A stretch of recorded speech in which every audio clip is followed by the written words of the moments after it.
ছাত্র এবং ছাত্রী সবার জন্য উন্মুক্ত থাকবে।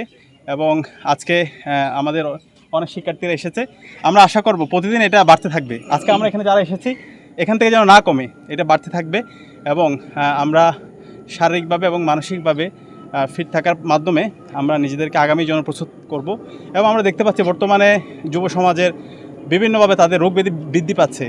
অনেকের আমাদের রিসেন্ট সময়ে অনেক শিক্ষার্থীরা তারা মারা গিয়েছে ফিজিক্যালি তারা ফিট না থাকার কারণে। তো আমি ঢাকা বিশ্ববিদ্যালয় সহ বাংলাদেশের সকল বিশ্ববিদ্যালয় এবং সকল স্কুল কলেজ মাদ্রাসার শিক্ষার্থীদের অনুরোধ করব আমরা যেন শারীরিকভাবে এবং মানসিকভাবে ফিট থাকার জন্য রেগুলার ফিজিক্যাল এক্সারসাইজ করি, বিভিন্ন ধরনের খেলাধুলায় আমরা অংশগ্রহণ করি এবং এর মাধ্যমে নিজেদেরকে তৈরি করি এবং আগামীর বাংলাদেশের জন্য আমরা যেন প্রস্তুত হই। তো মর্নিং রাইডার্স এর সাথে যারা জড়িত আমরা সবাইকে আন্তরিক মোবারকবাদ জ্ঞাপন করছি। পাশাপাশি যে সমস্ত সাংবাদিক বন্ধুরা এসেছেন আপনাদেরকেও ধন্যবাদ জ্ঞাপন করছি। ধন্যবাদ।